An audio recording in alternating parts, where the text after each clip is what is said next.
Pride and Prejudice by Jane Austen. Chapter 59. My dear Lizzie, where can you have been walking to? Was a question which Elizabeth received from Jane as soon as she entered their room, and from all the others when they sat down to table. She had only to say in reply, that they had wandered about, till she was beyond her own knowledge. She coloured as she spoke, but neither that, nor anything else, awakened a suspicion of the truth.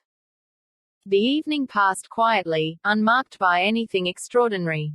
The acknowledged lovers talked and laughed, the unacknowledged was silent. Darcy was not of a disposition in which happiness overflows in mirth, and Elizabeth, agitated and confused, rather knew that she was happy than felt herself to be so, for, besides the immediate embarrassment, there were other evils before her. She anticipated what would be felt in the family when her situation became known. She was aware that no one liked him but Jane, and even feared that with the others it was a dislike which not all his fortune and consequence might do away. At night she opened her heart to Jane. Though suspicion was very far from Miss Bennet's general habits, she was absolutely incredulous here.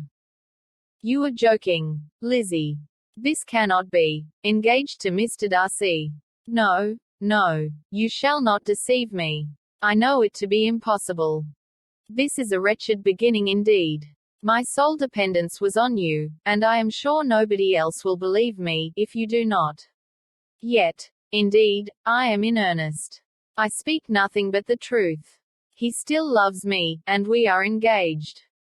Jane looked at her doubtingly. Oh, Lizzie, it cannot be. I know how much you dislike him. You know nothing of the matter. That is all to be forgot. Perhaps I did not always love him so well as I do now. But in such cases as these, a good memory is unpardonable. This is the last time I shall ever remember it myself. Miss Bennet still looked all amazement. Elizabeth again, and more seriously assured her of its truth. Good heaven! Can it be really so? Yet now I must believe you, cried Jane. My dear, dear Lizzie, I do congratulate you, but are you certain? Forgive the question, are you quite certain that you can be happy with him? There can be no doubt of that. It is settled between us already, that we are to be the happiest couple in the world. But are you pleased, Jane? Shall you like to have such a brother? Very, very much. Nothing could give either Bingley or myself more delight. But we considered it, we talked of it as impossible. And do you really love him quite well enough? Oh, Lizzie, do anything rather than marry without affection. Are you quite sure that you feel what you ought to do? Oh, yes. You will only think I feel more than I ought to do, when I tell you all. What do you mean? Why, I must confess that I love him better than I do Bingley. I am afraid you will be angry. My dearest sister, now be serious. I want to talk very seriously. Let me know everything that I am to know, without delay. Will you tell me how long you have loved him? It has been coming on so gradually, that I hardly know when it began. But I believe I must date it from my first seeing his beautiful grounds at Pemberley. Another entreaty that she would be serious, however, produced the desired effect, and she soon satisfied Jane by her solemn assurances of attachment. When convinced on that article, Miss Bennet had nothing further to wish. Now I am quite happy, said she, for you will be as happy as myself.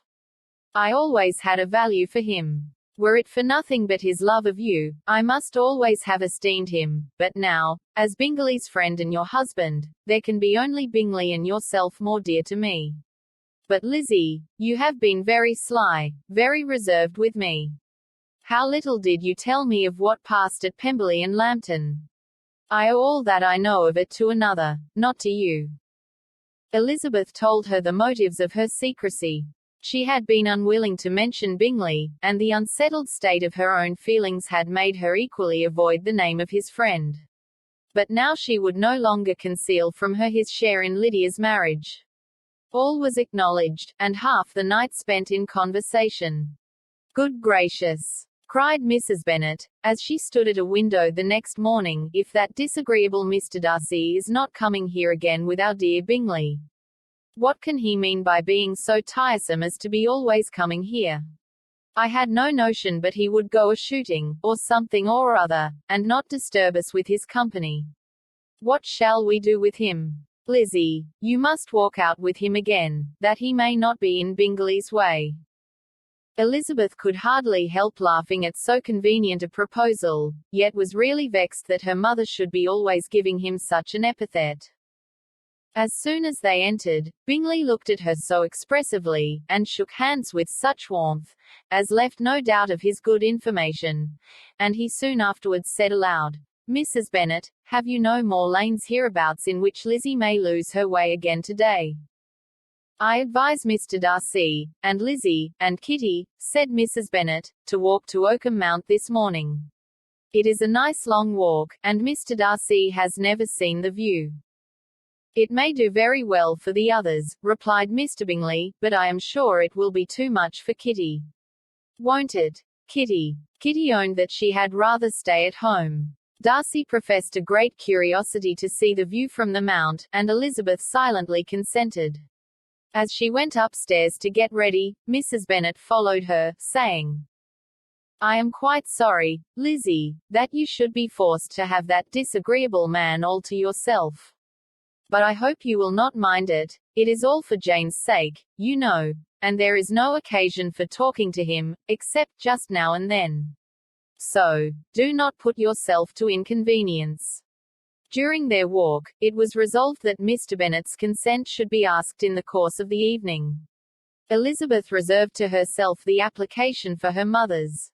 She could not determine how her mother would take it, sometimes doubting whether all his wealth and grandeur would be enough to overcome her abhorrence of the man. But whether she were violently set against the match, or violently delighted with it, it was certain that her manner would be equally ill-adapted to do credit to her sense, and she could no more bear that Mr. Darcy should hear the first raptures of her joy, than the first vehemence of her disapprobation. In the evening, soon after Mr. Bennet withdrew to the library, she saw Mr. Darcy rise also and follow him, and her agitation on seeing it was extreme. She did not fear her father's opposition, but he was going to be made unhappy, and that it should be through her means, that she, his favourite child, should be distressing him by her choice, should be filling him with fears and regrets in disposing of her, was a wretched reflection, and she sat in misery till Mr. Darcy appeared again, when, looking at him, she was a little relieved by his smile. In a few minutes he approached the table where she was sitting with Kitty, and, while pretending to admire her work, said in a whisper, "Go to your father, he wants you in the library." She was gone directly. Her father was walking about the room, looking grave and anxious. "Lizzie," said he, "what are you doing? Are you out of your senses, to be accepting this man? Have not you always hated him?" How earnestly did she then wish that her former opinions had been more reasonable, her expressions more moderate. It would have spared her from explanations and professions which it was exceedingly awkward to give, but they were now necessary, and she assured him, with some confusion, of her attachment to Mr. Darcy. "Or, in other words, you are determined to have him. He is rich, to be sure, and you may have more fine clothes and fine carriages than Jane. But will they make you happy?" "Have you any other objection," said Elizabeth, "than your belief of my indifference?" "None at all. We all know him to be a proud, unpleasant sort of man, but this would be nothing if you really liked him." I do like him," she replied, with tears in her eyes. "I love him. Indeed he has no improper pride. He is perfectly amiable. You do not know what he really is. Then pray do not pain me by speaking of him in such terms." "Lizzie," said her father, "I have given him my consent. He is the kind of man, indeed, to whom I should never dare refuse anything, which he condescended to ask. I now give it to you, if you are resolved on having him. But let me advise you to think better of it. I know your disposition, Lizzie. I know that you could be neither happy nor respectable, unless you truly esteemed your husband, unless you looked up to him as a superior. Your lively talents would place you in the greatest danger in an unequal marriage. You could scarcely escape discredit and misery. My child, let me not have the grief of seeing you unable to respect your partner in life. You know not what you are about. Elizabeth, still more affected, was earnest and solemn in her reply, and at length, by repeated assurances that Mr. Darcy was really the object of her choice, by explaining the gradual change which her estimation of him had undergone, relating her absolute certainty that his affection was not the work of a day, but had stood the test of many months' suspense, and enumerating with energy all his good qualities, she did conquer her father's incredulity, and reconcile him to the match. Well, my dear, said he, when she ceased speaking, I have no more to say. If this be the case, he deserves you. I could not have parted with you, my Lizzie, to anyone less worthy. To complete the favorable impression, she then told him what Mr. Darcy had voluntarily done for Lydia. He heard her with astonishment. This is an evening of wonders, indeed. And so, Darcy did everything. Made up the match, gave the money, paid the fellow's debts, and got him his commission. So much the better. It will save me a world of trouble and economy. Had it been your uncle's doing, I must and would have paid him. But these violent young lovers carry everything their own way. I shall offer to pay him tomorrow. He will rant and storm about his love for you, and there will be an end of the matter.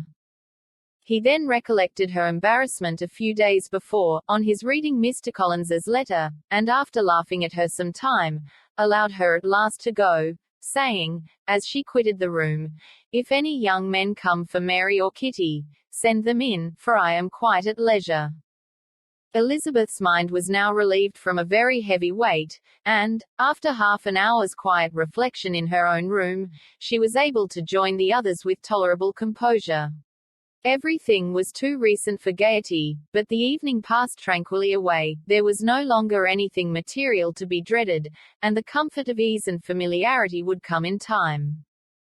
When her mother went up to her dressing room at night, she followed her, and made the important communication. Its effect was most extraordinary, for on first hearing it, Mrs. Bennet sat quite still, and unable to utter a syllable.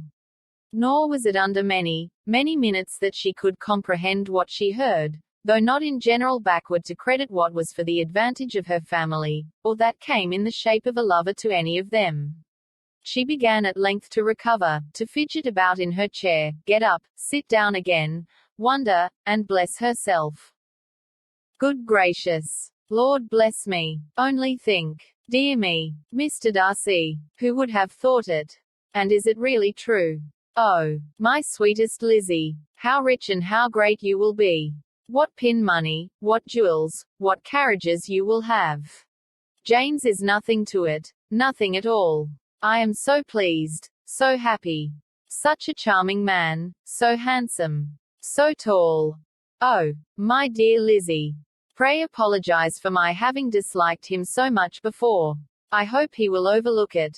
Dear Lizzie, a house in town, everything that is charming. 3 daughters married, 10,000 a year. Oh, Lord, what will become of me? I shall go distracted.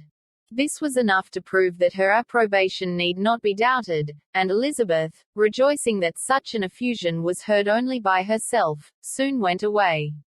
But before she had been 3 minutes in her own room, her mother followed her. My dearest child, she cried, I can think of nothing else. 10,000 a year, and very likely more. T''s as good as a lord. And a special license. You must and shall be married by a special license. But my dearest love, tell me what dish Mr. Darcy is particularly fond of, that I may have it tomorrow. This was a sad omen of what her mother's behavior to the gentleman himself might be, and Elizabeth found that, though in the certain possession of his warmest affection, and secure of her relations' consent, there was still something to be wished for. But the morrow passed off much better than she expected, for Mrs. Bennet luckily stood in such awe of her intended son-in-law that she ventured not to speak to him, unless it was in her power to offer him any attention, or mark her deference for his opinion. Elizabeth had the satisfaction of seeing her father taking pains to get acquainted with him, and Mr. Bennet soon assured her that he was rising every hour in his esteem. "I admire all my 3 sons-in-law highly," said he. "Wickham, perhaps, is my favourite, but I think I shall like your husband quite as well as James."